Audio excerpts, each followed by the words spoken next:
Baik, kita mulai ya. Karena tadi saya bilang timur ya, kita kutip beberapa gagasan para filosof timur. Tokoh-tokoh dari timur. Nah, saya awali dari quote saja dulu sebelum nanti ke teknis membersihkan pikiran kita. Ada quotes menarik yang ini pernah juga kita kutip di beberapa sesi tentang kekuatan pikiran, yaitu dari Buddha. Beliau mengatakan bahwa hidup kita itu dibentuk oleh pikiran kita. Kita menjadi apa yang kita pikirkan. Kegembiraan itu mengikuti pikiran yang jernih, seperti bayangan yang tidak pernah pergi. Quotes ini isinya 3 hal secara sekaligus. Yang pertama, hidup itu dibentuk oleh pikiran kita. Yang kedua, kita adalah apa yang kita pikirkan. Dan yang ketiga, pikiran jernih itu menggembirakan. Sebagaimana bayangan dengan sesuatu yang dibayanginya. Jadi kalau orang kok pikirannya jernih, otomatis gembira. Kenapa kok kita galau? Kemungkinan pikiran kita ruwet. Jadi tidak karu-karuan, itu terus kita sedih. Tapi kalau pikiran kita jernih, oh yang salah ini, yang benar ini, oh yang cocok ini, yang tidak cocok ini. Kalau tegas jelas itu kan kita senang, gembira, lega. Tapi kok masih banyak kerumitan, keruwetan, tidak jernih, itu biasanya kita masih galau. Maka kegembiraan itu mengikuti pikiran yang jernih. Dan diri kita itu dibentuk oleh pikiran kita. Kalau kalian menganggap, Pak, siapa sih saya ini? Saya ini orang rusak loh, Pak. Nah, kamu sendiri menganggap dirimu orang rusak. Itu kan berarti nanti ketika kamu menjalani hidupmu, kamu akan memposisikan dirimu sebagai orang yang rusak.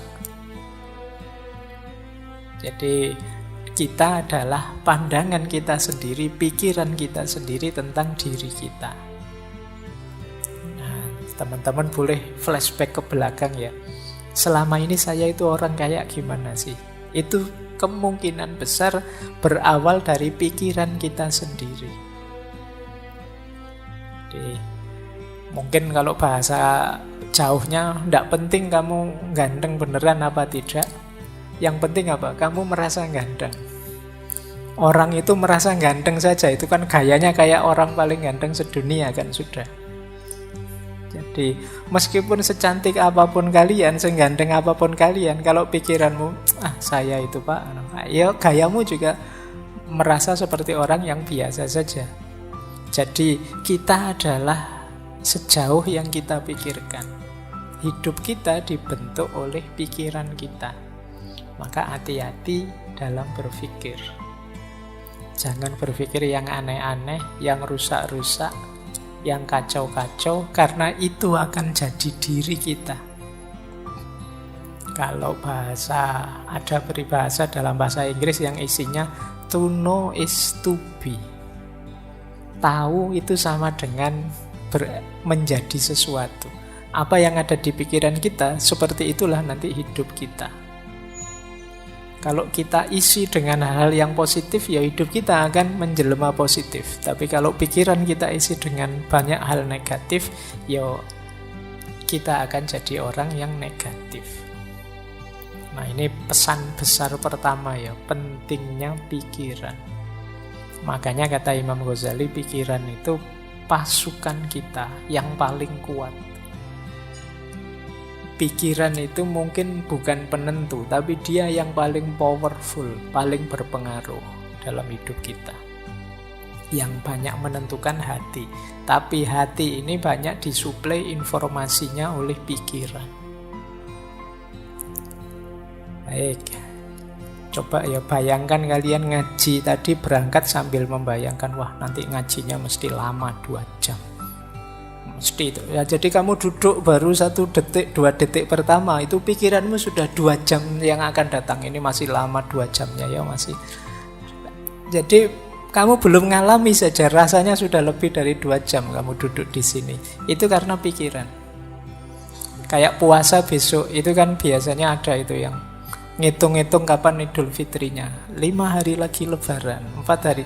Jadi Lebarannya rasanya sebenarnya masih belum datang, tapi seolah-olah itu conditioning pikirannya itu sekian hari lagi, sekian hari lagi. Itu pikiran. Kita tidak bisa menikmati Ramadan karena mikir kapan Idul Fitrinya. Nanti hari pertama sudah dihitung, 30 hari lagi Lebaran. Ayo mikirnya wis tekan Lebaran, baru terawih hari pertama. Jangan-jangan kalau pas terawih hari pertama kita pikirannya nanti Lebaran mudiknya tanggal berapa ya, bajuku sudah berapa ya, harus mikirnya Lebaran, nggak mikir Ramadannya. Barang siapa yang begitu datang Ramadan seneng, itu diharamkan neraka. Begitu Ramadan datang kamu seneng, tapi Ramadannya sendiri datang kamu lupa. Yang hadir di pikiranmu lebih banyak Idul Fitrinya sama liburan kuliahnya. Jadi kupuh prei sama seneng-seneng Idul Fitrinya sampai lupa Lebaran. Itu pikiran. Hidupmu, gayamu, orientasimu ya ditentukan oleh pikiran. Maka penting pikiran yang jernih. Ada lagi kalimat dari Zhuangzi. Kalau ini salah satu tokoh dari Taoisme. Dulu pernah kita bahas khusus beliau ini. Kata dia begini, mereka yang mengikuti Tao. Tao itu artinya jalan. Ini konsepnya mungkin agak dekat dengan kalau dalam Islam ada thariqat, sama-sama jalan. Meskipun definisinya agak harus didalami lagi, tidak sederhana Tao itu. Tapi siapa yang mengikuti Tao pasti memiliki pikiran yang jernih. Orang yang pikirannya jernih ini mereka tidak membebani pikiran mereka dengan kecemasan. Dan luwes, lentur, mudah menyesuaikan diri dengan kondisi eksternal. Ini cirinya orang yang pikirannya jernih. Orang yang mengikuti jalan pikirannya akan jernih. Kalau pikirannya jernih, dia ini mudah menyesuaikan dengan kondisi situasi di sekelilingnya dan tidak mudah cemas. Kalau teman-teman kok merasa sering cemas, kemungkinan pikirannya belum jernih. Saya tidak bilang tidak jernih ya. Nanti kalau kamu tersinggung. Jadi pikiranmu mungkin belum jernih. Perlu dijernihkan kembali. Malam hari ini kita latihan pelan-pelan nanti menghadapi pikiran yang tidak jernih ini. Saya tambah 3 lagi dari beberapa. Yang pertama dari Erich Fromm, psikolog, psikoanalis, filosof yang pernah kita bahas tentang cinta. Kata dia, punya pikiran yang jernih dan ruang yang bersih memungkinkanmu untuk berpikir dan bertindak secara bertujuan, tidak asal-asalan. Jadi kalau pikiran kita jernih itu mengorientasikan tindakan itu enak. Tapi kalau pikiran kita ruwet, kadang kita tidak tahu kenapa melakukan ini, kenapa melakukan itu. Pokoknya isinya pikiran bulat. Nah, ini membuat kita bertindaknya juga tidak kontrol. Karena pikiran menentukan diri kita. Atau kata yang dari India, Naval Ravikant, ini sebenarnya bisnismen tapi juga penulis. Kata dia, kita mengatakan bahwa kita menginginkan peace of mind, tetapi sebenarnya yang kita inginkan adalah peace from mind.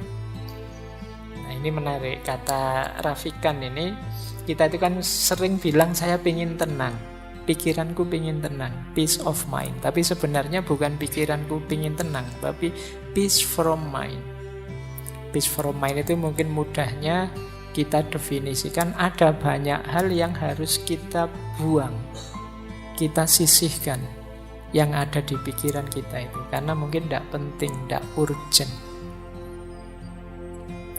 Dari situ terus muncul ketenangan. Ini namanya peace from mind. Tidak sekedar peace of mind. Peace of mind itu mungkin sifatnya tidak bisa lama. Tenang dulu sebentar, kayak kalau kemarin pakai teorinya Schopenhauer kan pakai musik saja bisa untuk peace of mind. Tapi kalau peace from mind, membersihkan pikiran dari hal-hal yang tidak penting, tidak jelas, tidak ada gunanya, itu akan menenangkan. Nah, silahkan nanti teman-teman ya, boleh dicermati isi kepala kita itu selama ini apa saja sih. Bisa tidak teman-teman coba dibayangkan sejak tadi pagi sampai malam hari ini itu sempat mikir apa saja. Berapa banyak yang dipikirkan itu hal-hal penting dan berapa banyak hal-hal biasa saja dan berapa banyak hal-hal tidak penting. Atau jangan-jangan ada pikiran-pikiran yang merusak, pikiran-pikiran negatif. Nah, kita jarang ya mencermati pikiran kita sendiri. Kira-kira yang paling mempengaruhimu itu pikiran-pikirannya siapa? Atau pikiran yang seperti apa? Atau berita informasi yang seperti apa? Terus kamu nilai, ini penting enggak sih? Ini ada gunanya enggak sih? Kayak filternya Socrates dulu itu. Ini kalau saya enggak tahu, ada gunanya enggak sih untuk hidupku? Terpengaruh enggak sih saya kalau saya enggak tahu ini? Coba ya nanti kamu cek lagi. Kalau masih bingung juga caranya gimana sih Pak? Wis kamu buka WA-mu sajalah. WA grup atau WA yang kamu sendiri itu kira-kira info-info di situ itu hal-hal penting atau ya, isinya iseng semua saja. Semuanya isinya share, komen, like dan isinya bongso ngono-ngono kuwi.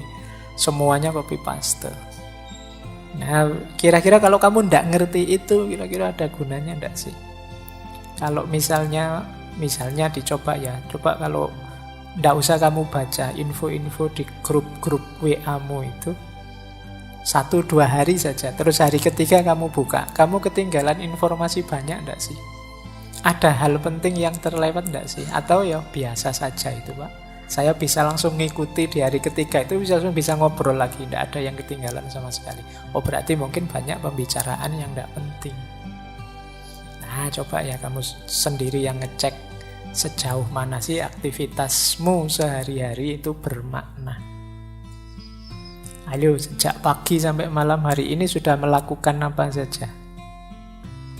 Berapa persen dari yang kita lakukan itu hal penting, berapa persen hal rutin, dan berapa persen hal tidak penting.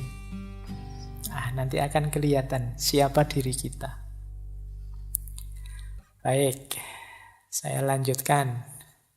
Ini yang terakhir ada pandangan dari Paulo Coelho. Ini penulis. Tulisannya banyak, kata dia, santailah, biarkan pikiranmu menjadi kosong, dan kejutkan dirimu dengan harta karun yang mulai mengalir dari jiwamu. Jangan lupa, jiwa kita ini khazanah yang luar biasa. Kalau teman-teman mau membacanya. Nah, khazanah yang luar biasa ini sering terpendam, tidak muncul. Kenapa? Karena kita sibuk oleh hal-hal di luar diri. Sampah pikiran kita banyak sekali, luar biasa. Sehingga tidak bisa masuk lagi hal penting justru dari dalam diri kita sendiri. Maka kata Coelho, santailah coba. Tidak usah mikir apa-apa, biarkan dirimu jernih. Nanti ada banyak hikmah yang mengalir dari jiwamu. Ada banyak wawasan-wawasan yang mungkin mengejutkanmu. Jadi makanya kalimatnya, kejutkan dirimu. Betapa luar biasanya dirimu, cuma kamu tidak sadar saja. Baik ya, ini sebenarnya memprovokasi kita untuk berpikir jernih. Ayolah, menjernihkan pikiran. Hari ini banyak distraksi yang membuat kepala kita ruwet. Jadi saya sering didatangi teman-teman muda, mahasiswa, dan lain sebagainya, yang itu mengkonsultasikan sesuatu yang sifatnya hanya overthinking. Jadi sekedar cari ruwet saja, yang tidak ada manfaat praktisnya, tidak ada manfaat idealis nilainya untuk hidup praktisnya. Nah ini tidak saya salahkan ya, tetap luar biasa betapapun nambah wawasan, nambah ilmu itu bagus. Tapi kalau bahasa saintifiknya kurang tepat guna. Jadi ya nambah ilmu oke saja, nambah wawasan oke saja. Tapi kalau bisa ya yang paling tepat guna, manfaat untuk meningkatkan kualitas dirimu dan kualitas hidupmu. Jadi jangan hanya dipilih, wah rasanya ini menarik Pak. Ya kalau menarik ya banyak hal menarik, luar biasa. Tapi itu manfaat enggak untuk hidupmu? Penting enggak untuk peningkatan kualitas dirimu? Nah, baik, ya mumpung masih muda. Jadi kalau timbunan wawasanmu itu sesuatu yang manfaat, baik untuk dirimu dan untuk lingkunganmu, ya insya Allah nanti kalian akan jadi orang yang hidup seperti dijanjikan Allah. Semakin nambah ilmunya, semakin tinggi derajat